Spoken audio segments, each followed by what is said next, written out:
aí, pessoal que tá chegando hoje, já entrando em contato aqui com o Felipe Andreoli. Opa, já mandou já. Show.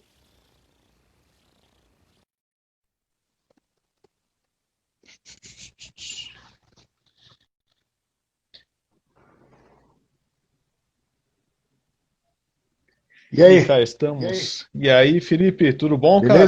Beleza? Beleza, e você? Beleza, tudo ótimo, tudo ótimo. Como é que estamos? Friozinho aí. E aí, pessoal vai chegando. Lucas. Estamos começando aqui a live com ninguém mais, ninguém menos que Felipe Andreoli. Grande honra, cara. Muito bom estar recebendo um cara tão grande quanto você. Legal. Prazer estar aqui. Obrigado aí pelo convite. Que isso, É imagina. nóis. A honra é nossa de estar recebendo o Felipe Andreoli, baixista do Angra, que estava trabalhando até agora há pouco no trabalho do grandioso também Kiko Loureiro, né, Felipe? Verdade. Gravei o disco do Kiko Último. Na verdade, Foi o... gravei alguns discos dele, né? Sim, já teve outras participações também, já é longa data, né, a amizade com o Kiko, né? Sim, eu toco com o Kiko desde 2001 no Angra, né? E no Uhum. trabalho solo dele desde 2005. 2005, né, quando ele começou a compor, né, cara? O Exatamente. talento dele não cabe só no Angra, né? O cara é gigantesco demais, né? Megadeth, Angra, o trabalho solo dele também Sim, é e ele é muito sensacional produtivo também. também, né? Ele tá sempre inventando alguma coisa, né? Ele nunca para de criar histórias e participações e Uhum. projetos, né? Então, E é um cara que trabalha é coisa séria, né? O cara leva o trabalho a sério. Por isso que ele encaixou no Megadeth também, né? Se deu bem lá. sim, não basta ser um grande guitarrista, né? Você tem que ser um cara comprometido com o trabalho, tem que ter uma postura profissional, tem que ter um monte de atributos que a galera muitas vezes Sim. não se liga, né? O cara fala muito do playing, fala muito, ele é rápido, ou fulano canta mais agudo, né? E não se liga. E que além de tudo isso tem que ter também a questão pessoal, né? De você se dar bem Sim. com os caras que você está trabalhando, tudo isso tudo conta muito, né? É. Até às vezes o pessoal acha que esquece, mas tu hoje em dia tu é o cara que tá, depois do Rafael, que tá mais tempo no Angra, né? Sim, vai Já é fazer 20 anos que eu tô no ano. 20 anos, cara. É, ano que vem, 2021, É, 20 anos do Rebirth, 20 anos do que tu entrou na banda. Já é o vice-capitão ali ao lado do Rafa, né? exatamente. E esse ano de 2020 estava planejando alguma coisa com a banda? Quais foram os planos que toda a situação acabaram frustrando aí, ô Felipe? O principal plano era fazer um disco novo, né?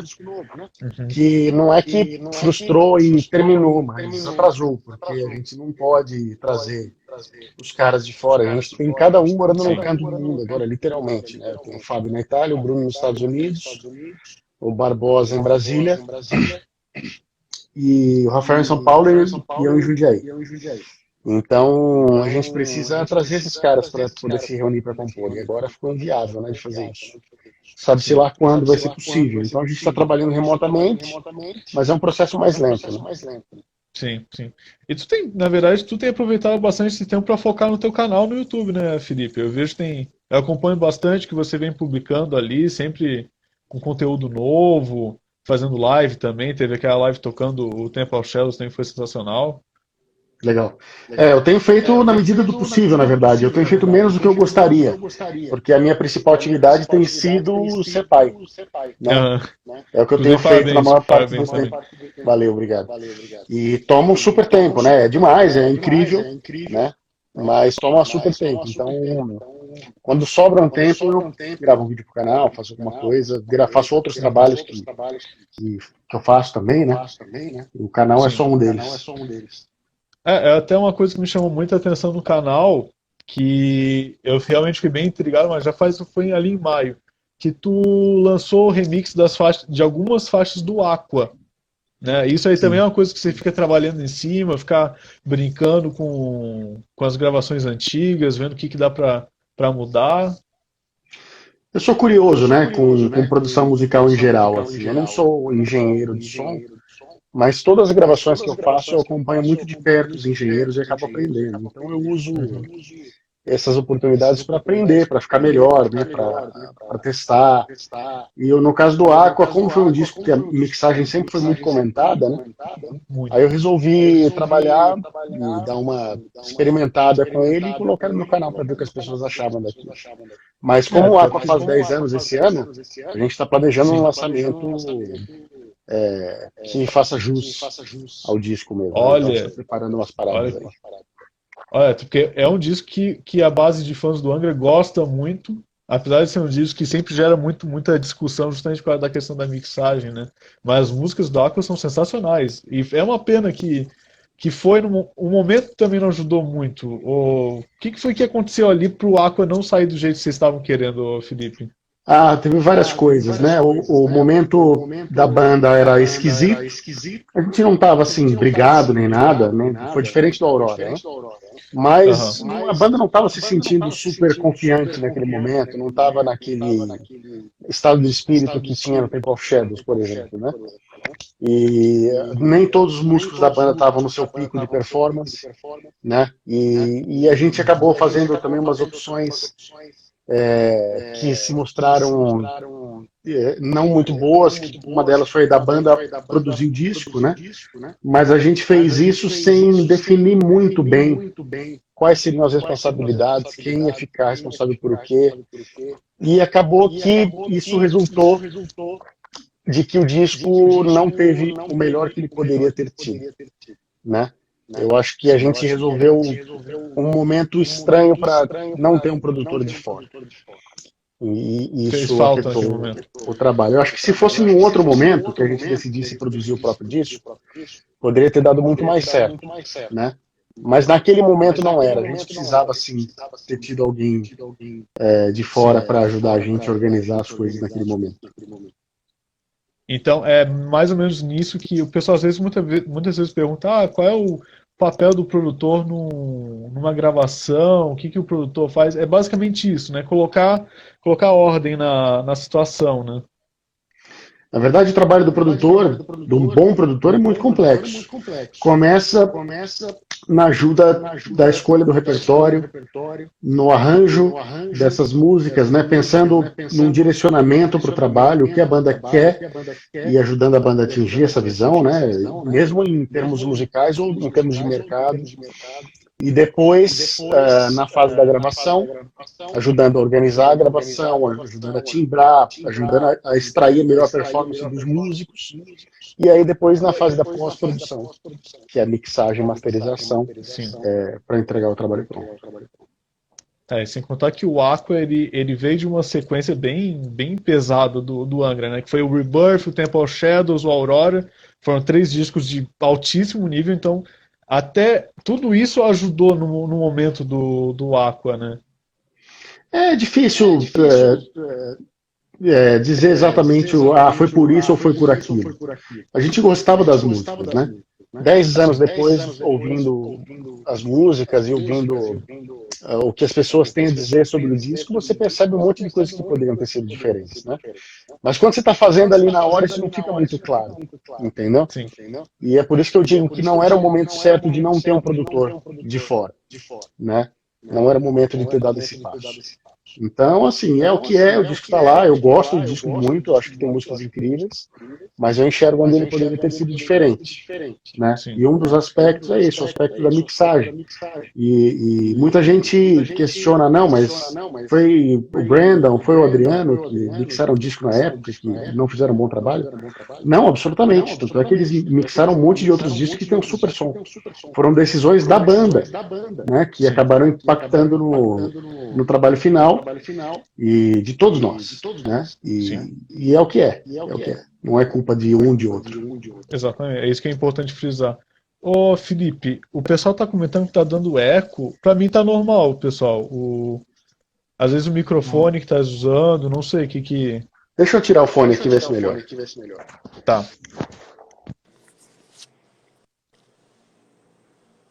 Aí você me fala se tá melhor. Tá. O pessoal Mas tá eu tô me ouvindo.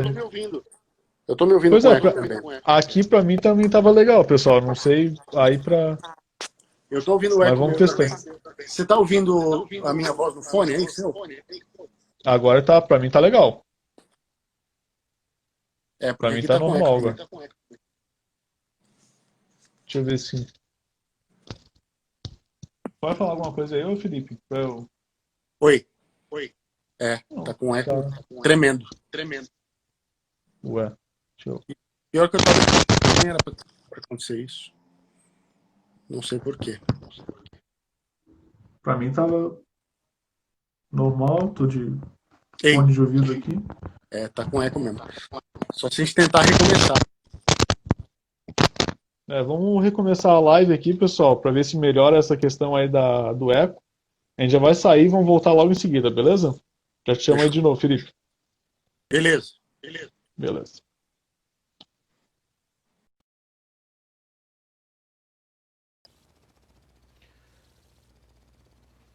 Bom, vamos testar aí de novo.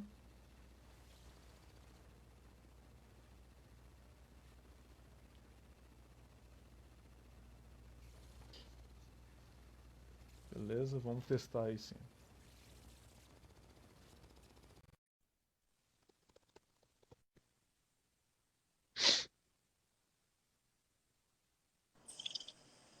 Aí, Vamos lá. Tá, ainda tá com eco. tá com eco ainda? Eu não sei o que é que Tá com eco tá. ainda. Também não Se entendo. tivesse. Normalmente, se eu tivesse sem o fone, estaria voltando o som, né? Mas. Pois é. Muito estranho. Será que. Não sei. No fone eu não. Sei. Só se. Hã? Não sei o que pode ser, não. Pois é, pra mim. Eu tô ouvindo aqui, tá normal. Só se no caso é o microfone, eu não sei que tá pegando aqui. Eu vou. Deixa eu dar uma olhada aqui, outro microfone. Só um segundinho aí.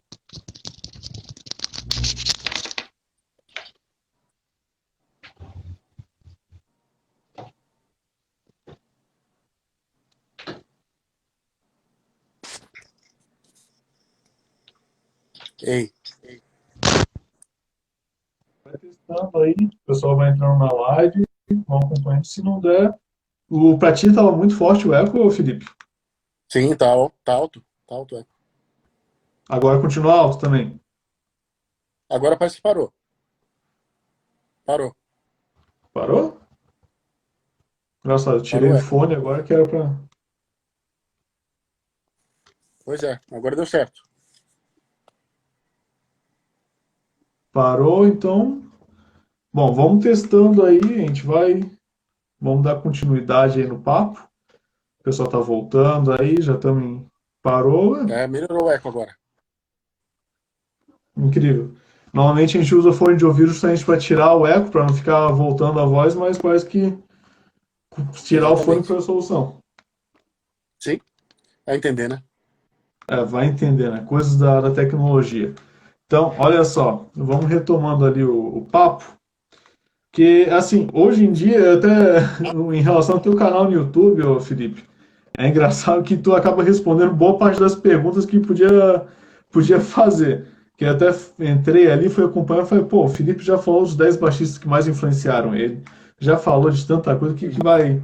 Mas sempre dá para. Uma coisa que eu acho muito interessante é fazer tipo uma retrospectiva da carreira, porque muita coisa muda, né, em relação ao Felipe que gravou o Omni e o Felipe que gravou o Rebirth. O que tu acha que Muita mudou em coisa. ti?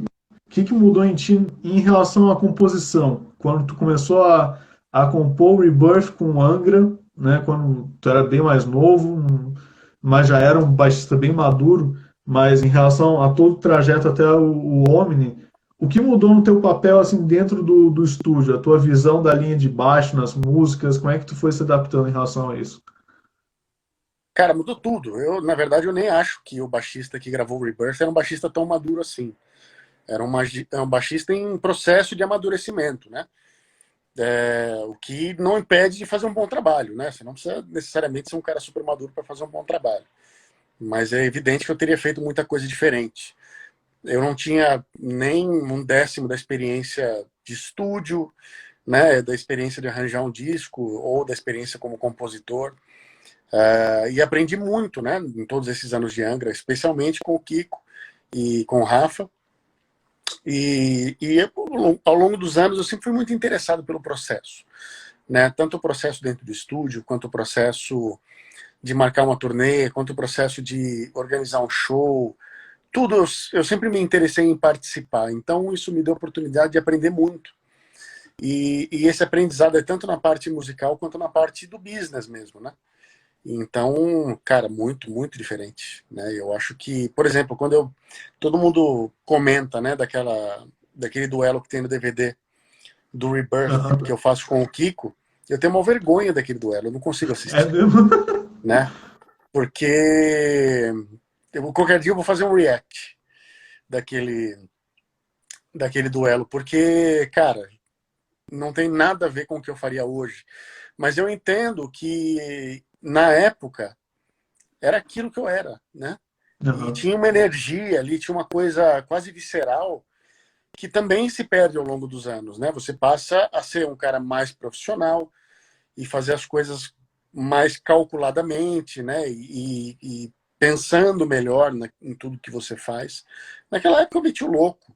Eu nunca parei para pensar o que eu ia fazer naquele solo. Por exemplo. Sério? Não foi nada planejado aqui. Eu nunca estudei alguma coisa específica para fazer naquele solo. Eu meti o louco, entendeu? E saía tocando qualquer coisa, né? E na época eu não tinha o conhecimento que eu tenho hoje, né? E não tinha a técnica que eu tenho hoje, não tinha o som de baixo que eu tenho hoje. Mas, ao mesmo tempo, eu não teria hoje a coragem de fazer aquilo que eu fiz naquela época. De chegar tocando com o Kiko na frente de 5.000 pessoas e, tipo, sair descendo o dedo no baixo sem compromisso, assim. Gravando um DVD no 10º show da banda, entendeu? Era muito mais corajoso nesse sentido. É a coragem do inconsequente, né? Que é como uma criança que não tem medo de se machucar quando pula de um muro alto. E hoje em dia, com 40, se morre de medo de se machucar, né? Então, é por isso que eu sempre digo que não dá para você repetir determinadas coisas, né? Porque a pessoa que fez aquele trabalho lá atrás, ela não é mais a mesma, né? Isso vale para mim e para qualquer pessoa. Então, você querer que o cara faça de novo um Rebirth, que faça de novo um Temple of Shadows, não vai fazer. Né? A pessoa mudou. E aí você pode achar que a mudança é boa ou que a mudança não é boa. Mas tem que aceitar que mudou. Né? Tanto eu tenho que aceitar que mudei, e eu acho que mudei para melhor, pelo menos na maioria dos aspectos. E agora as pessoas, muitas aceitam essas mudanças e muitas ficam presas naquela era, né? Querem ficar repetindo aquela experiência. E aí não dá, né? Não é assim que funciona. Não, principalmente uma banda, nunca, a banda não pode ficar presa no passado, né? Porque até quem ouve o Rebirth, quem ouve o Omni, fica muito nítido que foi uma mudança muito grande. Mudança de inspiração, mudança de influências, de postura. Isso é legal, quem acompanha a banda desde 2011. Eu comecei a acompanhar o Angra desde 2015, 2014, quando eu comecei a realmente entrosar. Então, quem tem o privilégio de acompanhar a banda há mais tempo, cara, é um presente ver a banda crescer da forma que cresceu. Sim. Tem gente que consegue fazer essa leitura, né? De crescimento, de evolução e de mudanças, né? Que são naturais em todo mundo. E tem gente que fica preso numa sensação que você, na verdade, só consegue ter num certo período da sua vida, né? É um período em que você é o adolescente que está aberto a ouvir coisas novas, que está aberto a ser impactado, porque você não ouve música do mesmo jeito que você ouve 10 anos depois. Quando você tem 14, 15 anos, você ouve música com uma inocência, né? Com o peito aberto, assim, sem analisar muito. Você ouve aquela música como uma novidade total. E é muito mais fácil você se apaixonar por alguma coisa nessa fase, né?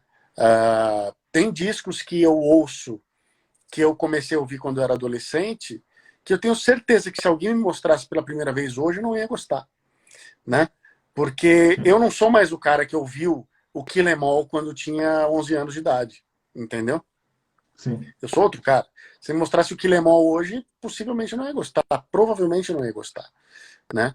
Agora, e aí eu não posso, então, querer que a cada disco que o Metallica lance, eu querer ter a sensação que eu tive quando eu tinha 11 anos e ouvi lá o disco preto, entendeu? Eles não são mais o mesmo, e eu também não sou, né? Eu até tenho uma frase muito bonita que, se eu não me engano, é de um filósofo chamado Epíteto, que diz o seguinte: quando você entra num rio pela segunda vez, nem você é o mesmo e nem as águas do rio são as mesmas, né? Você mudou e as águas já passaram. Então, assim, o Metallica não é mais o mesmo, eu não sou mais o mesmo.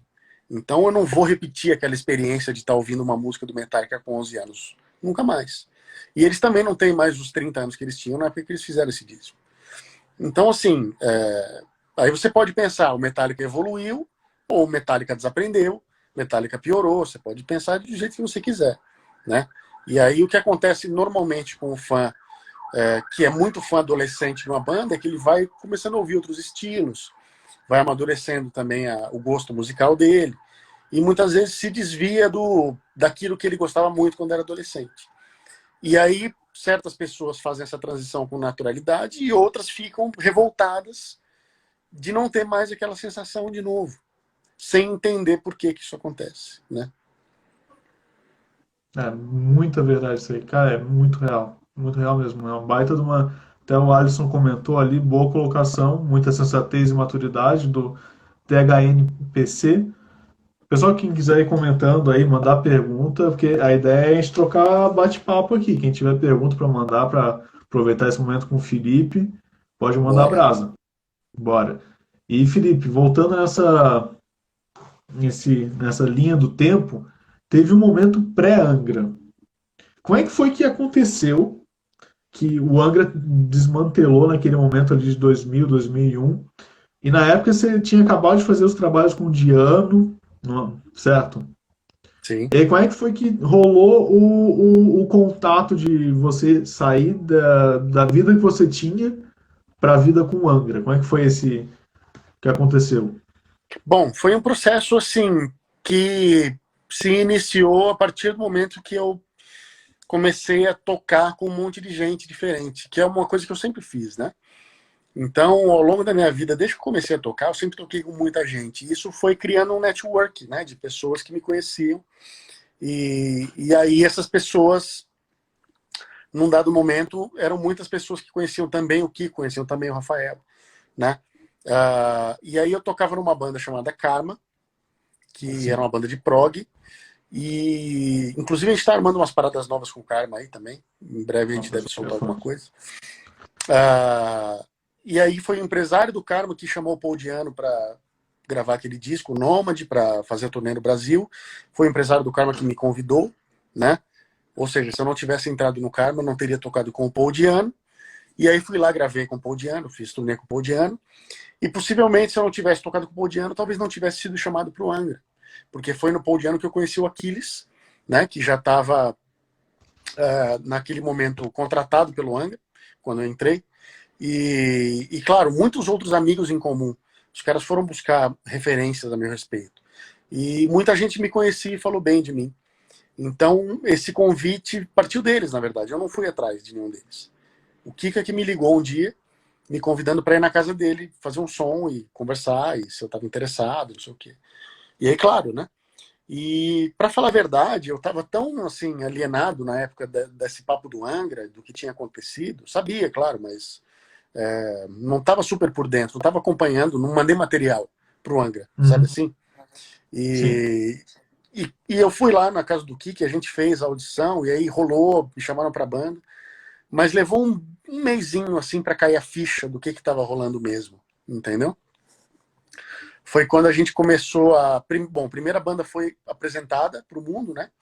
A banda nova, com o Edu e com o Aquiles.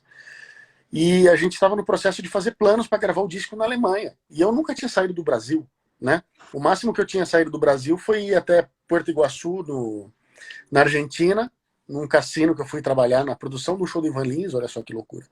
Que informação aleatória. Mas era o máximo que eu tinha saído do Brasil, tipo a 30 quilômetros da fronteira, né? Dali a pouco eu estava marcando uma gravação na Alemanha, marcando uma turnê mundial que ia se seguir depois, e conhecer o Japão, e conhecer a Europa inteira.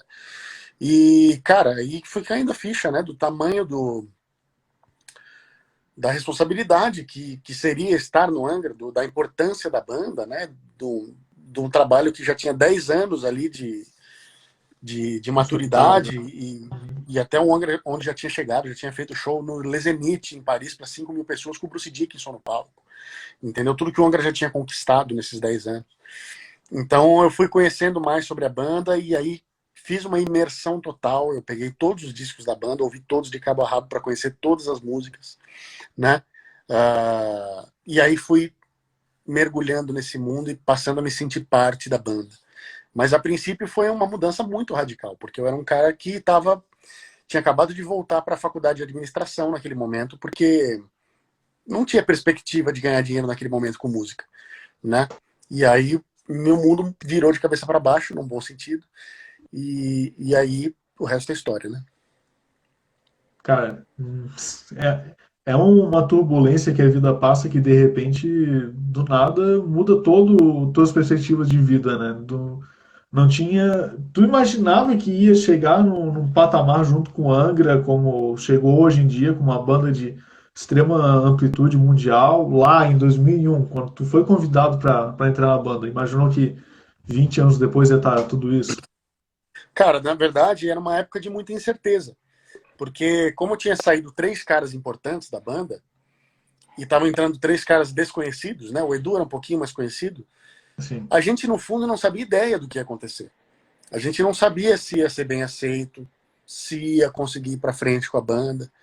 A gente não sabia de nada, entendeu? A gente trabalhou o mais que podia, da melhor forma possível, para entregar o melhor trabalho. Todo mundo, assim, totalmente afim, né? Muito empenhado, muito afim de fazer acontecer, sangue nos olhos mesmo, para ver o que dava. Mas claro que a partir do momento que a gente começou a ouvir as músicas e viu onde o trabalho estava indo, e rolou um entrosamento forte, assim, a gente já começou a ter um feeling de que a coisa ia bem, né? De que eu acho que a gente tem um descasso na mão. E aí o que se seguiu foi um crescimento que não parou mais por um bom tempo, né? Então, o primeiro show já foi legal, e aí a gente conseguiu shows maiores e melhores, e a turnê foi estendendo, e o disco foi ganhando prêmio aqui, prêmio ali, e dali a pouco gravamos DVD, Casa Lotada, no Via Funchal. Então, assim, a coisa foi escalando rápido, né? Mas logo que a gente estava planejando o disco, a gente não sabia ainda o que ia acontecer. A verdade é essa. legal. Vou pegar aqui umas perguntas que o pessoal foi mandando aqui, o pessoal foi interagindo. O pessoal elogiando muito, elogiando as tuas histórias, o pessoal bem admirado com esse momento pré-Angra. Aqui o Calil Bass, pergunta de baixista para baixista, também aproveitando. Por você ser endorser de um pedal, o que você prefere? Baixo seco, sem pedal, ou com o som do pedal? Eu até complemento. Até onde você acha que vale o baixista investir num set de pedais? Até onde é o essencial? E até onde que ele consegue fazer o básico, assim? Bom, são 2 perguntas diferentes, né? Sim. Se eu imagino meu som hoje sem pedal, dificilmente. Dificilmente. Porque o pedal ele é um caminho para você chegar num timbre. E depois que você pesquisa e chega nesse timbre, você não consegue atingir mais ele sem os pedais, sem os efeitos, né? Então, assim, não imagino mais meu som sem usar pedais. Eu passei muito tempo sem usar. No começo do Angra era tipo cabo, ampli e era isso, né? No máximo um pedalzinho de drive, assim, na hora daquele solo da Number of the Beast mesmo, tinha lá um pedalzinho de drive, bem leve, assim, uma coisa bem... Só para Era dar pedal de um. guitarra, né? Tipo, uma coisa completamente não Olha, eu não calculada. tô sozinho, então tô até feliz agora. É, mas depois, ao longo dos anos, eu fui experimentando cada vez mais com pedais e hoje em dia eles fazem parte do meu som de uma forma que eu não consigo mais tirar. Mas aí a sua outra pergunta, né? O que é essencial para o baixista? Eu acho que é essencial aquilo que faz falta. E para o cara sentir falta de alguma coisa, ele precisa saber o que aquilo faz. Então, ele precisa saber como funciona um compressor, que efeito aquilo tem no som dele. Ele precisa saber o que é um drive, como ele funciona. Precisa conhecer os efeitos de modulação, tipo um chorus, um delay, né? Ou um phaser, um flanger. Ele precisa saber o que essas coisas fazem para poder sentir falta, né? Ou você ter referências de som e pensar, bom, eu quero um som assim, né? E aí você vai atrás de saber o que aquela pessoa usa e mais ou menos se dá para chegar no equipamento com o que você pode gastar que chega perto disso. E eu acho que uma excelente maneira das pessoas conhecerem os efeitos é através de um multi-efeito, tipo a GT1B da Bose, assim. Entendeu? Tem tudo ali, né? Todos os efeitos. E é uma oportunidade do cara conhecer os efeitos e saber o que eles fazem e saber se é aquilo que ele quer no som dele. E aí depois, sim, você pode experimentar com pedais analógicos e ter diferentes tipos de drive, diferentes tipos de coros e etc. Mas para mim o que é básico hoje em dia, que não dá para viver sem, é compressor pré-drive. Isso aí realmente não dá para ficar sem. Legal, legal. Até porque eu, como baixista, também me interesso bastante por isso aí. Quando tu mencionando a parte da distorção, até me lembrei, porque às vezes eu também, quando não tenho nada, baixo um pedacinho de distorção de guitarra e o cubo mesmo, principalmente no começo, quando o baixista está começando a carreira e tal, é complicado comprar pedal mesmo, fazer todo um set, mas aos poucos vai dando para montar, pessoal. Vou pegar aqui do comentário do Denilson Luiz Padilha, que é do Otacílio Rock Festival, que é aqui em Santa Catarina também, baita do festival. Legal. Muito massa. Temos o sonho de ter o Angra aqui ainda. Felipe é o cara. Realmente, aqui em Santa Catarina, cara, tem muito fã do Angra aqui. Então, Sim, todos os festivais sonham com Angra por aqui. a gente podendo tocar de novo, a gente vai agarrar essa oportunidade. Imagina. Inclusive, pessoal, o Angra teve aqui no Subsol do ano passado, foi um showzaço da turnê Magic Mirror, foi sensacional. Ali no Colette Chá em Içara, lembra, Felipe? Sim, claro. Comecinho da turnê. Sim, sim. Sensacional. O Rafael, ele falou, Rafael tinha pedido um abraço, Rafael Muti. Aí um abraço. Rafael, olha só, perguntou do seu som com Matanza. Quão diferente é a experiência com Matanza? Bom, para começar que é um som muito mais simples, né? É uma coisa muito mais tranquila de tocar. Mas tem uma coisa curiosa sobre isso. Muita gente fez um comentário assim, não, porra, você tá desperdiçado no Matanza porque lá você não aproveita a sua técnica e etc.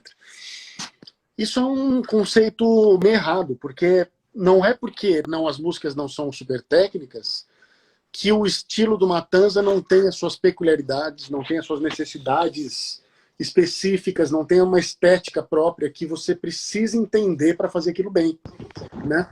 Não dá para você subestimar o trabalho porque não tem frases a milhão e não tem bumbo comendo e etc.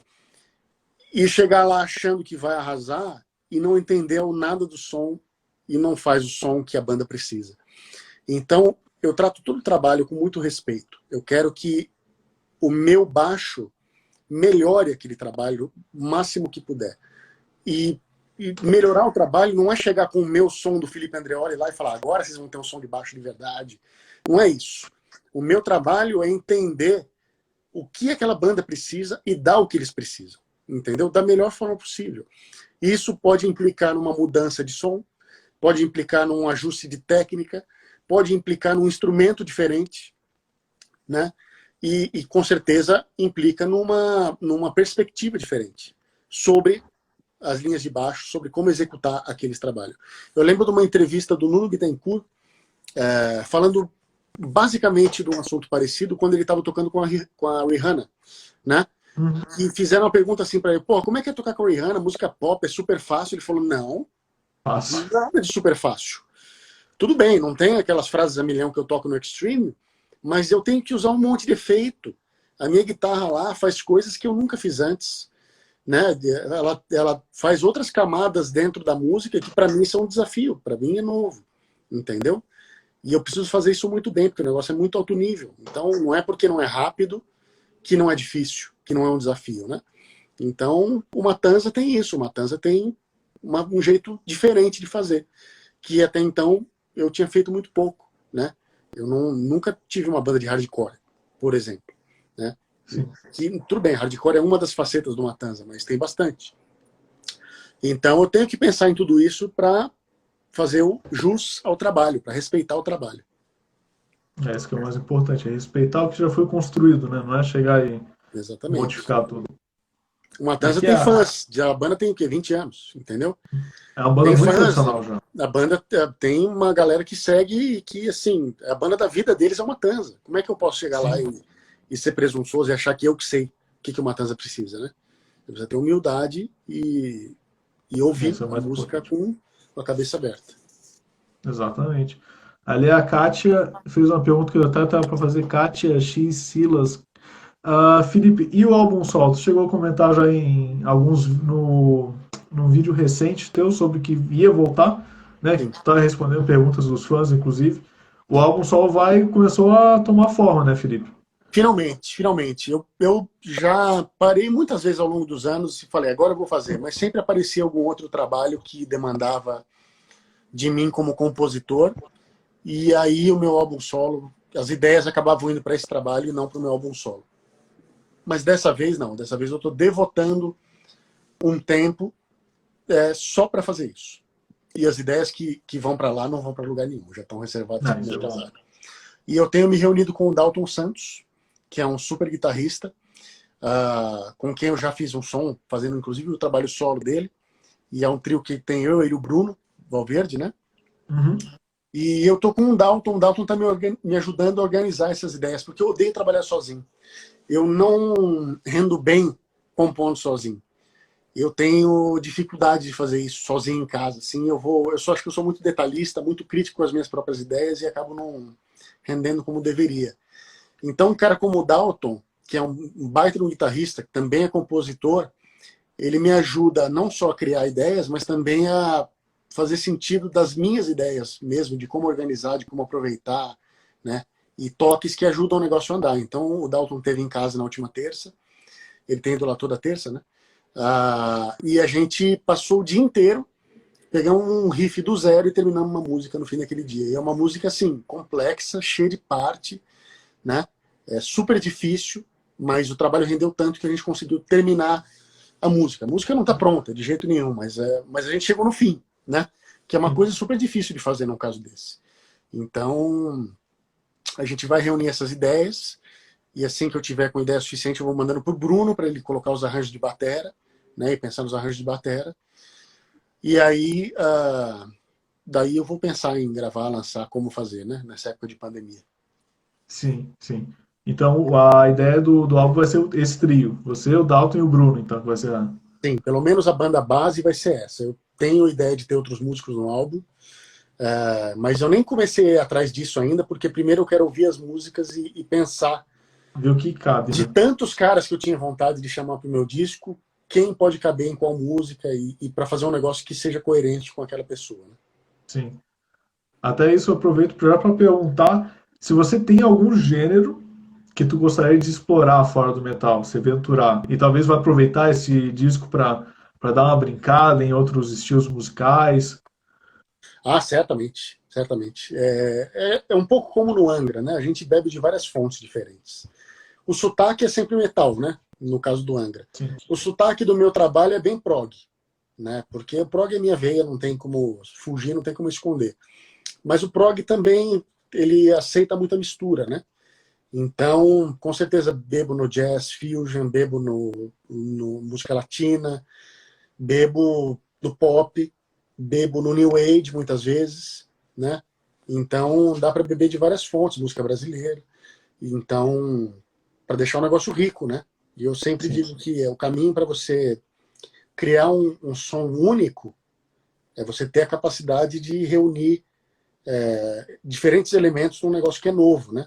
Porque se você só toca metal e só ouve metal, vai ser muito difícil você inovar fazendo metal. Então você precisa beber de outras fontes para poder Sim. fazer o que você faz de uma maneira única e diferente. E o metal é um gênero muito aberto para fusão, né? O próprio Angra já mostrou isso, que a Sim, carreira do Angra teria sido totalmente diferente se fosse uma banda com a cabeça fechada, que não tivesse explorado justamente da pluralidade da música.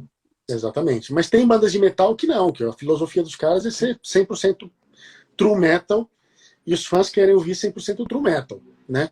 As bandas da Europa tem muita banda assim, né? Que os caras são tipo metalzão, metalzão, metalzão e deve achar que o Angra é banda de menina porque tem piano, entendeu? Tem balada. Então, tem gente assim também, mas eu não acho que é o caminho para você criar uma coisa única. Até eu queria te perguntar uma opinião também sobre a questão que hoje em dia o novo metal, não é nem o new metal, as novas tendências de metal, as músicas estão ficando cada vez mais graves nas linhas de guitarra, guitarra de 7, 8, 9 cordas.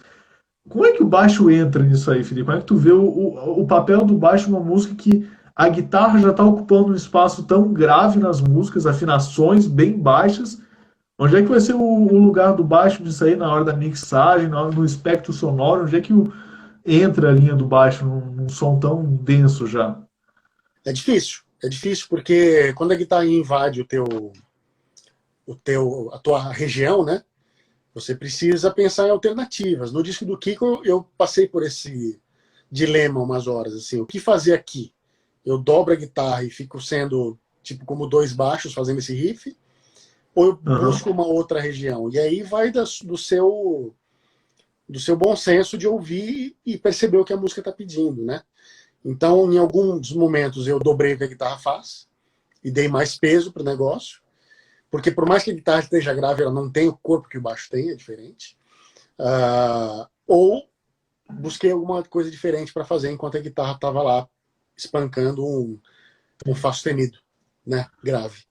Então, são decisões do momento, mas você vê, o Animals as Leaders não tem baixo. São dois caras tocando guitarra de 8 cordas e, tipo, o cara falou, bom, aqui não precisa de baixo, entendeu? Então, pode acontecer de várias bandas que vão para esse caminho não terem baixo, né? Tem até 3 guitarristas e não tem um baixo. Isso pode acontecer. Até teve uma pergunta aqui em cima, deixa eu ver se eu acho quem é que fez. Deixa eu encontrar aqui, Douglas Rock. Você acha que o Angra vai virar um Iron Maiden com 3 guitarras no futuro? Talvez não, eu não imagino que isso aconteceria, mas talvez uma situação especial. O que tu acha, Felipe? Bom, se o Kiko voltasse hoje para a banda, eu acho que nós nos tornaríamos uma banda de 3 guitarras, né? Mas como o Kiko não teria por que voltar para o Angra hoje, né? Não é uma coisa que está nem no horizonte. Sim. Eu acho que se ele viesse a participar de um show do Angra, teria pelo menos alguns momentos com 3 guitarras no palco, assim como aconteceu no Rock in Rio, né? Quando o Marcelo foi apresentado como novo guitarrista do Angra. Porque não temos por que tirar o Marcelo da banda, né? Isso não faria sentido. Então, sim, é plenamente plausível pensar nisso. Seria legal, seria bem diferente, assim, para quem acompanha o banda, seria um evento, assim, uma coisa bem. Mas o Kiko tá feliz lá na gringa, tá grande pra caramba.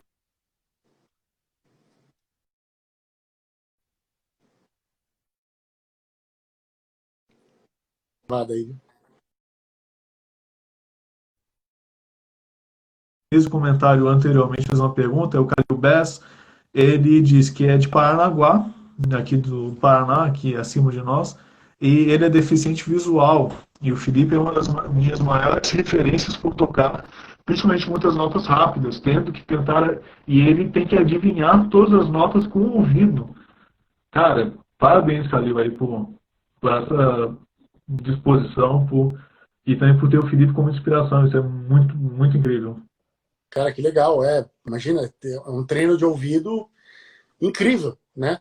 Você tem que tirar tudo de ouvido, 100%, sem nenhuma ajuda, nem de você olhar a mão do cara, não que ele tá. Então, parabéns, realmente é um trabalho árduo, imagino, mas o seu ouvido deve ser o melhor de todos, né? Para poder ouvir tudo isso, você tem que treinar muito. Eu acho que o deficiente visual, naturalmente, já tem a audição e o tato mais desenvolvidos por uma questão de ele precisa, né, mais desses sentidos, ele usa mais esses sentidos. Então isso pode até ser uma vantagem na hora de tirar música. Sim, isso é verdade. Isso é verdade. Aliás, até aproveitando aqui o comentário aqui do Demons and Wizards cover. Felipe, pela rapidez e escalas rápidas, aproveitando o tema sobre rapidez, já pensou em escalopar seu baixo, ou ter um baixo escalopado no braço? Não, nunca pensei. O único que eu conheço que tem o baixo escalopado é o Billy Sheehan, que tem só as duas cordas mais agudas escalopadas. Eu acho que é do 15º traste para frente, mas é para fazer bend. Agora, o baixo escalopado ia ter um problema grave de afinação, porque você não consegue tocar nas cordas do baixo com a mesma leveza que você toca na guitarra, né? Então, cada nota que você for apertar, ela vai desafinar um pouco, entendeu? Sem ter a madeira para sustentar essa nota. Então, eu não creio que funcionaria muito bem, não, mas eu também nunca vi nenhum baixo assim. Então... Sim. Bom, aqui lembrando que tu estava mencionando o trabalho com o Kiko, e o pessoal também fez comentários aqui sobre os trabalhos com o Almar. Até eu queria saber, ô Felipe, como é que é a tua relação com o pessoal que tu já trabalhou no passado, assim? Tem o Diano, tem o Edu, tem diversos outros artistas. Como é que tu foi mantendo tuas relações com o Kiko? O Kiko a gente sabe que tá ótima a relação, que vocês continuam trabalhando. Mas o resto do pessoal que já te acompanhou anteriormente, como é que são tuas relações hoje? Cara, eu sou grande amigo de quase todos esses caras, né? O Diano não, porque é um cara que eu perdi contato, porque ele mora em outro país e a gente não tem fora nenhum contato, nenhuma relação pessoal. Mas caras de bandas que eu toquei assim desde adolescente até hoje são meus amigos e eu tenho assim muito boa relação com a maior parte deles, com quase todos, eu diria. Ah, isso é legal, isso é bem legal. O chatão com Aquiles e tal. Ele pensa em adquirir um bass estilo Dingwall. Pergunta da Kátia também. Eu Dingwall. acho muito legal os baixos da Jim Wall. Acho bem legal. Se eu tivesse oportunidade de comprar baixo por lazer e tivesse muito, compraria um Jim Wall só para ter. Mas como, em primeiro lugar, eu sou endorse da Ibanez exclusivo e ganho instrumentos da Ibanez, né? Eu não faria isso até porque eu não teria onde usar um Jim Wall. Mas se um dia aparecer um na mão aí, sempre tem, eu conheço um monte de baixista roleiro, né? Então, se um dia que dê certo de eu comprar, assim, para ter um Jim Wall, quem sabe? Eu já tive outros baixos de marcas que eu queria ter, que rolou assim, era um rolo de um instrumento que eu dei aqui, o cara pegou ali, completa um pouco de grana. Já tive um Jazz Bass 78, já tive um Roscoe, que é um luthier americano, né, um custom shop americano. Tem um Sadovski, que também é um custom shop americano. Então, assim, de vez em quando eu pego um baixo diferente desses assim, só para ter. Nem que for por um tempo, uso em gravações, né? Até estou vendo que o Silas aqui perguntou se o Sadovski é só para gravação. Sim, não penso tocar ao vivo com ele, não. Mas em termos de som de jazz bass, é o melhor som de jazz bass do mundo, né? Então, é muito legal ter à disposição para gravar uns trabalhos assim. Quanto mais opções tiver, melhor para complementar as situações. Até Mas a no verdade, vídeo. cara, é que no meu dia a dia de gravação, a Ibanez supre 99,9% das minhas necessidades. Os baixos muito versáteis. Então eu acabo não sentindo falta, mas é que o lance do Jazz Bass tem uma aplicação bem específica, assim, que pede, né? Para todo o resto é Ibanez na cabeça.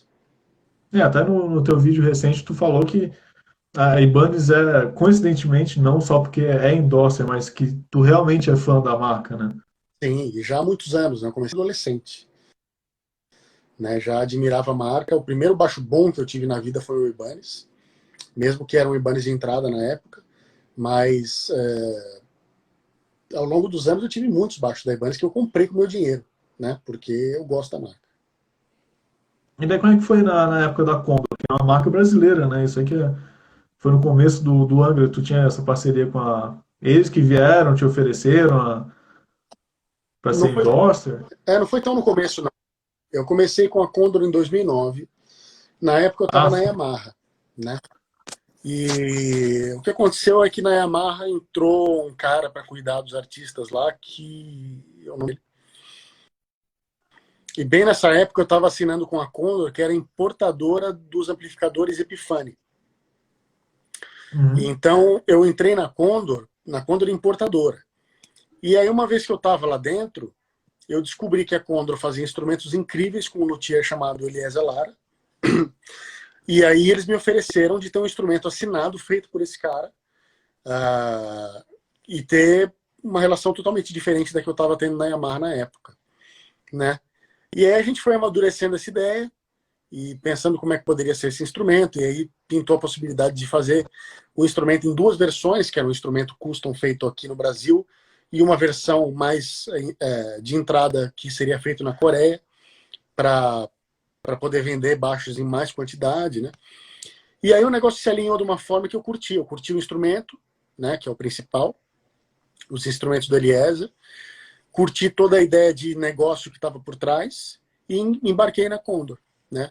E aí nós fizemos os baixos assinados, vários deles, feitos pelo Eliezer e por um outro luthier que trabalhava com ele, que é o Rodrigo de Freitas, dois grandes luthiers.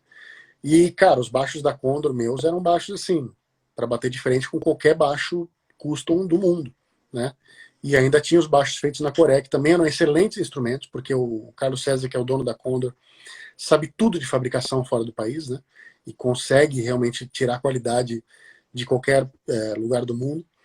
E foi um período muito legal, mas a Condor sofreu um grande golpe também, financeiro, tiveram uma série de problemas, e ao mesmo tempo eu fui contemplando a possibilidade de ir para outra marca, entendeu?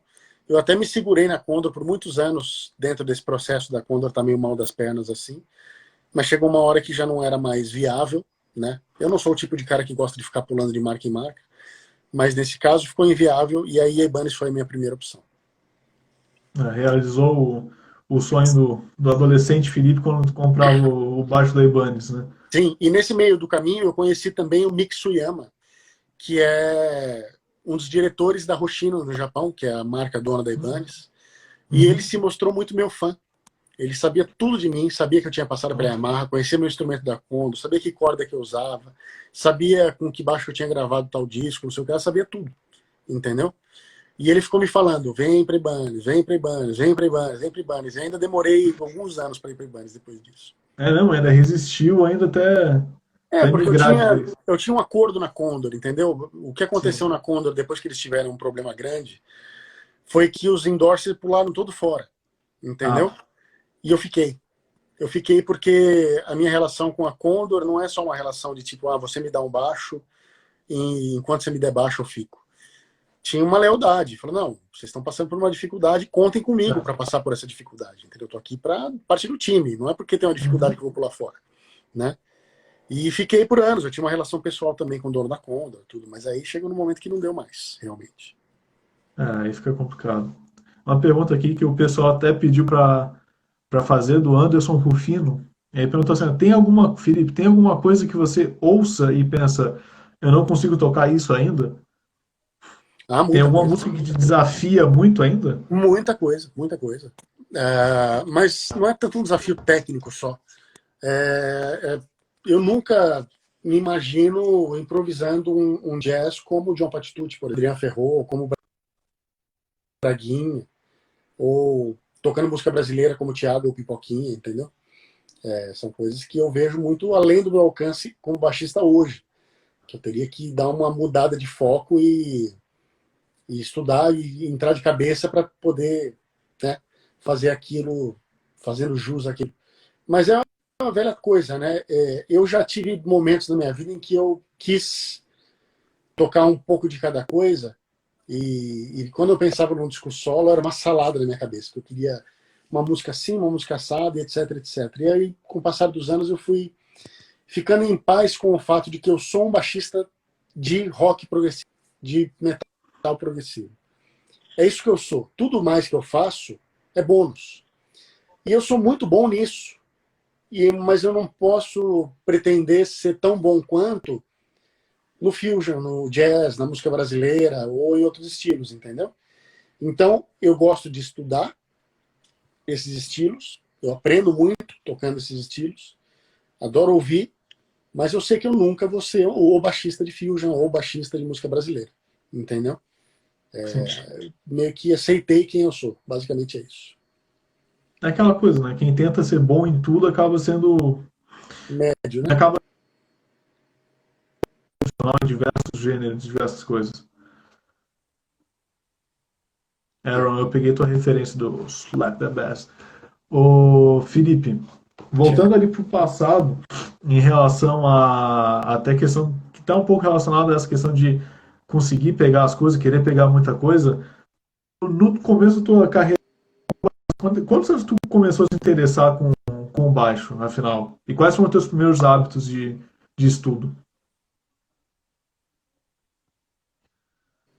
Bom, eu comecei a tocar baixo efetivamente aos 13 anos.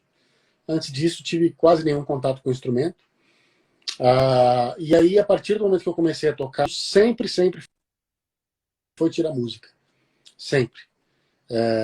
Eu só tive uma fase da minha vida que eu fiz um pouco mais de exercícios, que foi quando eu fiz aula com o Chimba, eu tinha lá uns 17 anos para 18. E aí, claro, fiz exercícios como parte daquela época de aulas. Mas eu fiz por poucos meses. A minha técnica eu devo aos discos que eu tirei na vida. Né? Foi daí que eu tirei tudo que eu sei hoje. E, claro, estudei o método do Victor Rutten, estudei partituras do John Patitucci ou do Billy Sheehan, né? Usei elas para aprender músicas deles, que aí me ensinaram as técnicas que eles usam. No mecânico, a não ser quando era necessário para aprender alguma música. Né? Agora, gastar tempo fazendo só exercício, fiz muito pouco. E na hora que tu entrou no Angra, qual foi o período de aceitação que eles tiveram? Tipo assim, cara, ó, a gente é uma banda, a gente tem tanto tempo de. A gente já tem esses álbuns e até tanto tu precisa tirar tudo isso e ainda vai ter que ajudar no próximo álbum. Como é que foi o tempo que tu teve entre entrar no Angra e gravar o Rebirth? Na verdade, a primeira coisa que nós fizemos foi gravar o disco. Né? Ah, primeiro foi gravar o disco. Então não teve nenhuma pressão de você tem que tirar tantas músicas para tal dia, né? Era mais as músicas de aprender o que já estava feito e ajudar a arranjar as próximas, né? Então foi um processo super natural. E aí, claro, na hora de tirar as músicas para o show, eu já estava muito com as músicas na cabeça, porque eu passei esse tempo todo ouvindo, né? E absorvendo e entendendo a carreira da banda. Então, qualquer música que eles falavam ali, eu já conhecia. Então era só uma questão de você parar e tocar. Porque quando você faz bastante o treino de tirar música, a sua percepção fica muito boa. E aí você não precisa pegar no instrumento para tirar música. Você vai tirando a música enquanto ouve. E aí, claro, algumas coisas você precisa resolver no instrumento depois. Né? Frases, passagens mais rápidas, convenções, pegar no instrumento. Mas a harmonia, a estrutura das músicas já estava na cabeça. Então foi super fácil. Ah, legal, Aí, isso meu aí. amigo Legal. Antônio, tá aí, saudade, meu amigo. Pois é. Eu call Hoje you eu one tô. away. O cara é brabo, o cara é grande. O cara é grande. Legal a presença do pessoal aí. Fecha com ele.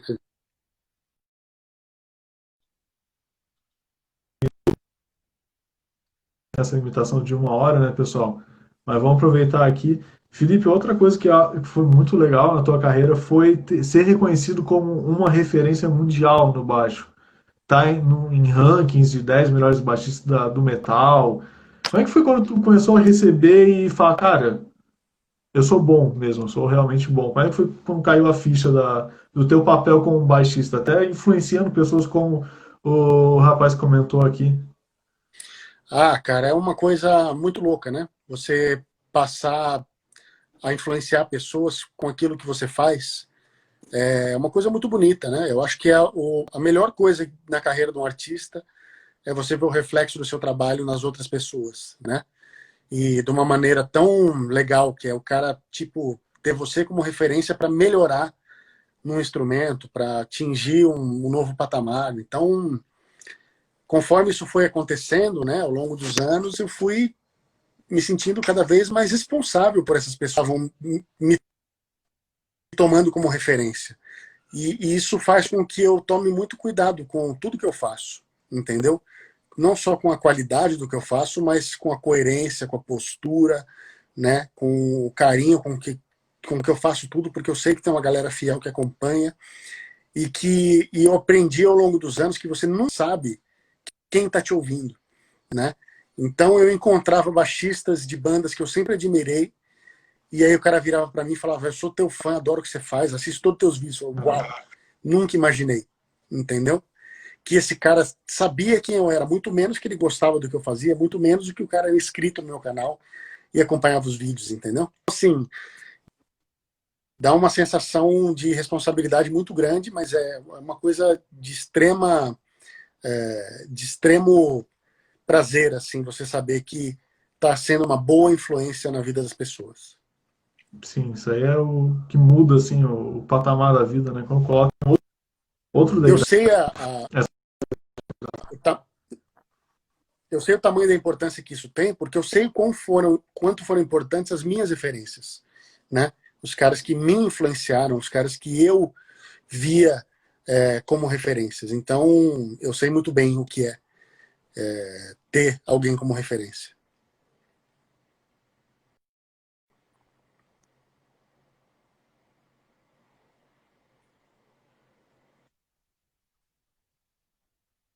Travou aqui. Desculpa, tá falhando um pouquinho. Ah, deu uma travada. Felipe, qual foi, e seguindo nessa linha de como tu sabe, qual foi a referência tua que tu teve mais próximo, assim, de amizade? Ou tem até hoje, né? Quando tu era jovem, hoje é um amigo teu, assim.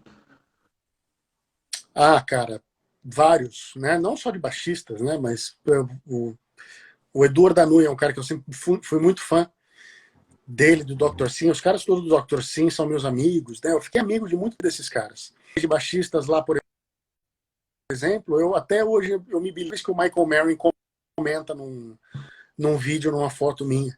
Entendeu? Outro dia o Billy Sheehan comentou num vídeo meu tocando Death, né? Tocando The Philosopher, e curte minhas fotos, assim. E vários desses caras, assim, que eu achava segue meu trabalho, né? Então, cara, isso é demais, né? Eu tive um episódio muito legal com o Steve DiGiorgio, que a gente tocou no mesmo cruzeiro, ele tocou com o Testament e eu com Angra, mas a gente não se encontrou no cruzeiro, né? E aí a gente se encontrou no aeroporto indo embora. E aí ele me viu de assim e veio apontando para mim e falar: você é o cara, não sei o que lá, adoro seus vídeos. Eu falei: o quê? Como assim?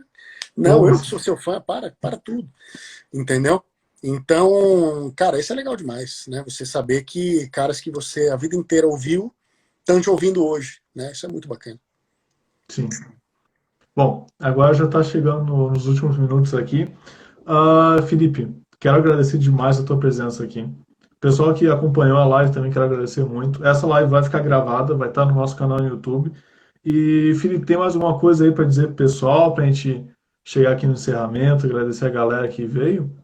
Bom, obrigado a você, Vini, obrigado ao pessoal todo do Solo, obrigado a todo o pessoal que participou aí.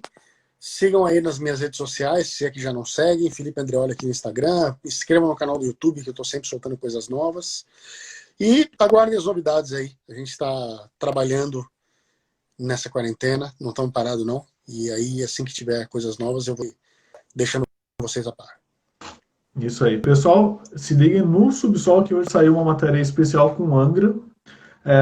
Uma análise que eu fiz do disco Rebirth, que é um disco que tem um conceito sensacional para traçar, principalmente com hoje em dia, que é esse clima meio apocalíptico, né, Felipe, que traz a mensagem do Rebirth. A gente fez uma matéria especial, então galera que quiser, vai estar no link da bio. Só terminando a live, é só clicar ali, beleza, galera? Beleza. Legal todo mundo que participou aí. Beijo pro Toninho, meu amigo. Logo mais a gente vai fazer um som de novo, tá foda, né?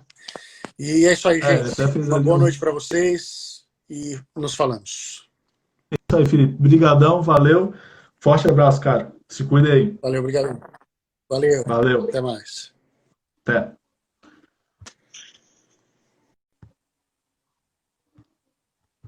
Isso aí, galera. Vamos encerrando por aqui. Muito obrigado a todo mundo que ficou. Infelizmente, o Instagram tem uma hora de duração, mas vocês vão conferir toda a live. Vai estar no nosso youtube.com/osubsol, vai estar na íntegra. Logo, logo vai estar lá. Então, só seguir, ativa o sininho lá e segue a gente por aqui. Forte abraço e até uma próxima. Fiquem ligados que amanhã tem Torto Squad aqui na nossa live, viu? Valeu, galera. Uma boa noite para todos vocês.